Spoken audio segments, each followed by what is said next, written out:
ವಿಜಯಪುರ ನಗರದಲ್ಲಿ ಇದೇ ಶನಿವಾರ ದಿನಾಂಕ 9ರಂದು ಪಂಚಗಂಗಾ ಒಣದ್ರಾಕ್ಷಿ ಸಂಸ್ಕರಣಾ ಘಟಕವನ್ನು ಯೋಗಾಶ್ರಮದ ಶ್ರೀ ಬಸವಲಿಂಗ ಮಹಾಸ್ವಾಮೀಜಿಯವರು ಉದ್ಘಾಟಿಸಲಿದ್ದಾರೆ ಎಂದು ಸಂಸ್ಥೆಯ ವ್ಯವಸ್ಥಾಪಕ ನಿರ್ದೇಶಕ ಉದ್ಯಮಿ ಅಣ್ಣಾರಾಯ್ ಬಿರಾದಾರ್ ಹೇಳಿದರು. ಪತ್ರಿಕಾಗೋಷ್ಠಿಯಲ್ಲಿ ಮಾತನಾಡಿದ ಅವರು, ವಿಜಯಪುರ, ಬಾಗಲಕೋಟೆ ಜಿಲ್ಲೆಗಳ ಮತ್ತು ಅಥಣಿ ಪರಿಸರದ ಲಕ್ಷಾಂತರ ಎಕರೆಯಲ್ಲಿ ದ್ರಾಕ್ಷಿ ಬೆಳೆಯಲಾಗುತ್ತಿದ್ದು, ದೇಶದ ಒಣದ್ರಾಕ್ಷಿ ಮಾರುಕಟ್ಟೆಗೆ ಒಟ್ಟು ಶೇಕಡ 60ರಷ್ಟು ಒಣದ್ರಾಕ್ಷಿ ಬೇಡಿಕೆಯನ್ನು 2 ಜಿಲ್ಲೆಗಳಿಂದ ಪೂರೈಸಲಾಗುತ್ತಿದೆ ಎನ್ನುವುದು ಹೆಮ್ಮೆಯ ವಿಷಯ. ಆದರೆ ಸೂಕ್ತ ಮಾರುಕಟ್ಟೆಯ ವ್ಯವಸ್ಥೆಯ ಕೊರತೆ ಇದೆ. ಅದನ್ನು ನಿವಾರಿಸುವ ನಿಟ್ಟಿನಲ್ಲಿ ಪಂಚಗಂಗಾ ಒಣದ್ರಾಕ್ಷಿ ಸಂಸ್ಕರಣಾ ಘಟಕ ಪ್ರಯತ್ನಿಸಲಿದೆ. ಈ ಒಂದು ಕಾರ್ಯಕ್ರಮದಲ್ಲಿ ಸಚಿವರು, ಸಂಸದರು, ಗಣ್ಯಾತಿ ಗಣ್ಯರು ಮತ್ತು ಹೆಚ್ಚಿನ ಪ್ರಮಾಣದಲ್ಲಿ ರೈತ ಸಮೂಹವು ಬಂದು ಸೇರಲಿದೆ ಎಂದು ಈ ಪತ್ರಿಕಾಗೋಷ್ಠಿಯ ಮೂಲಕ ತಿಳಿಸಿದರು. ಜನರ ಒಂದು ಕಷ್ಟ ನೋಡಿ ಅವರ ಸಲುವಾಗಿ ನಾನು ವಾಪಸ್ ನಮ್ಮ ಡಿಸ್ಟಿಕ್ಕಿಗೆ ಬಂದು ಇಲ್ಲಿ ದ್ರಾಕ್ಷಿ ಬೆಳೆಯನ್ನು ಸ್ಟಾರ್ಟ್ ಮಾಡಿ ಅದನ್ನು ಪ್ರೊಡಕ್ಷನ್ಸ್ ಮಾಡಿ ಎಕ್ಸ್ಪೋರ್ಟ್ ಮಾಡಿದ್ದೇನೆ. ಆ ಒಂದು ಹಂತದಲ್ಲಿ ಪ್ರೊಡಕ್ಷನ್ ಮಾಡಿ ಹಸಿ ದ್ರಾಕ್ಷಿನ ಎಕ್ಸ್ಪೋರ್ಟ್ ಮಾಡೋ ಹಂತದಲ್ಲಿ ಒಂದು 15 ವರ್ಷದಲ್ಲಿ ನಾನು ಮುಂದ್ಗಡೆ ಬೇರೆ ಉದ್ಯೋಗದಲ್ಲಿ ಮಾಡ್ತಾಯಿದ್ದೇನೆ.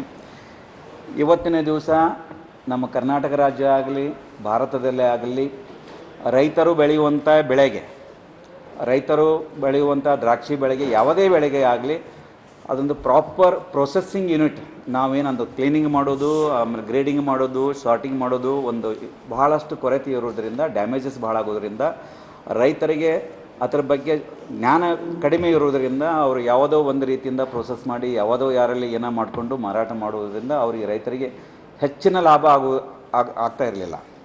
ಆ ಒಂದು ಹೆಚ್ಚಿನ ಲಾಭಕ್ಕೋಸ್ಕರ ಜನರಿಗೆ ಒಂದು ಒಳ್ಳೆಯ ಥರದ ಒಣ ದ್ರಾಕ್ಷಿಯನ್ನು ಪ್ರೊಸೆಸಿಂಗ್ ಯೂನಿಟ್ ಹಾಕೋಣ ಅಂತ ವಿಚಾರ ಮಾಡಿ ಈ ನಮ್ಮದು ಇಲ್ಲೇ ಯಶೋಧ ಹಾಸ್ಪಿಟಲ್ ಹತ್ತಿರ 3.5 ಎಕರೆ ಒಂದು ಕಮರ್ಷಿಯಲ್ ಲ್ಯಾಂಡ್ನಲ್ಲಿ ಹೈಟೆಕ್ ಅಂದರೆ 2 ಥರದ ಮಷಿನ್ಗಳನ್ನು, ನಾನು ಗ್ರೇಡಿಂಗ್ ಮಷಿನ್ಗಳನ್ನು ಇಂಪೋರ್ಟ್ ಮಾಡಿಕೊಂಡು ಒಂದು ರೈತರ ಸಲುವಾಗಿ, ಆಮೇಲೆ ಯಾರಾದರೂ ರೈತರು ತಮ್ಮದೇ ಸ್ವಂತವನ್ನು ಎಕ್ಸ್ಪೋರ್ಟ್ ಮಾಡೋ ಪ್ರಯತ್ನ ಮಾಡ್ತಿದ್ದಾರೆ ಅದನ್ನು ಫೆಸಿಲಿಟಿ 2 ನಾನು ಕ್ರಿಯೇಟ್ ಮಾಡಿದ್ದೀನಿ.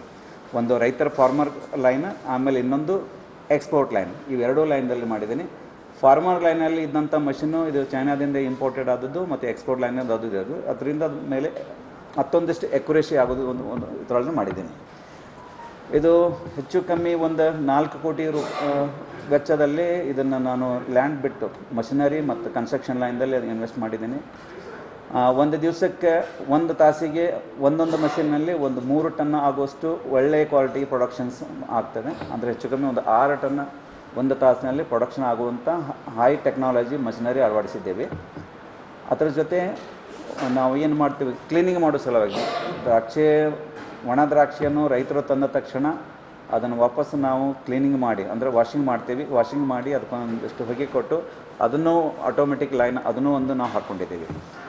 ಈ ಒಂದು ಇದರಿಂದ ನಮ್ಮ ಬಿಜಾಪುರ ಜಿಲ್ಲೆ ಇರುವಂಥ ಕ್ವಾಲಿಟಿ ಇಂಪ್ರೂವ್ ಆಗಲಿಕ್ಕೆ ಮಷಿನರಿ ಯೂಸ್ ಮಾಡಿ ರೈತರಿಗೆ ಒಂದು ಒಳ್ಳೆಯ ರೀತಿ ಸಿಗಲಿ ಅಂತೇಳಿ ಒಂದು ಉದ್ದೇಶದಿಂದ ಈ ಯೂನಿಟ್ ಹಾಕಿ ನಾಳೆ ಅಂದರೆ ಶನಿವಾರ 9 ತಾರೀಕಿಗೆ ಬೆಳಗ್ಗೆ 11 ಗಂಟೆಗೆ ನಾವು ಅದು ಉದ್ಘಾಟನೆ ಜನರಿಗೋಸ್ಕರ, ಪಬ್ಲಿಕ್ಗೋಸ್ಕರ ನಾವು ಮಾಡ್ತಾಯಿದ್ದೇವೆ.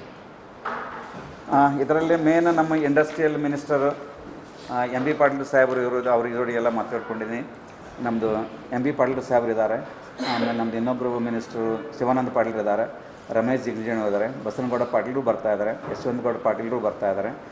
ಆಮೇಲೆ ನಮ್ಮದೇ ಇನ್ನೊಬ್ರು ರಿಲೇಟಿವ್ ಶಂಕರಗೌಡ ಪಾಟೀಲರು ಬೆಳಗಾವಿಯಿಂದ ಅವರು ಬರ್ತಾಯಿದ್ದಾರೆ, ಅಪ್ಪಾಜಿ ನಾಡಗೌಡ ಬರ್ತಾಯಿದ್ದಾರೆ, ವಿಠ್ಠಲ್ ದೊಂಡಿಬಾ ಕಟಗೌಡ ಅವರು ಬರ್ತಾಯಿದ್ದಾರೆ, ರಾಜುಗೌಡ ಪಾಟೀಲರು ಬರ್ತಾಯಿದ್ದಾರೆ, ಅಶೋಕ್ ಮನಗೋಳಿ ಬರ್ತಾರೆ, ಸುನಿಲ್ ಗೌಡರು ಬರ್ತಾಯಿದ್ದಾರೆ, ಅಪ್ಪು ಪಟ್ನಶೆಟ್ಟಿ ಅವರಿದ್ದಾರೆ, Bhimsen Kokre NH national horticulture board ಅವರು ಡೈರೆಕ್ಟರ್ ಇದ್ದಾರೆ, ಅವರು ಬರ್ತಾಯಿದ್ದಾರೆ.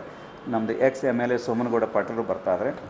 JMP ರೆಡ್ಡಿ ಇನ್ನೊಬ್ರು ನಮ್ಮ relative, DGP retired West Bengal ಅವರು. ಇಷ್ಟು ಜನರಿಗೆ ನಾವೆಲ್ಲ ನಾಳೆ ಇದು ಮಾಡ್ಕೊಂಡು ಅದು ಮೇನ್ ಅಧ್ಯಕ್ಷ ಸ್ಥಾನ ವಹಿಸಿದಂಥ ಬಸವಲಿಂಗ ಸ್ವಾಮೀಜಿಯವರು ಇದನ್ನು ಅಧ್ಯಕ್ಷ, ಜ್ಞಾನಯೋಗೇಶ್ವರ ಮಠದ ಸ್ವಾಮೀಜಿಯವರು ಅಧ್ಯಕ್ಷೆಯಲ್ಲಿ ಇದು ಜನರಿಗೆ ಓಪನ್ ಮಾಡ್ತಾಯಿದ್ದೇವೆ.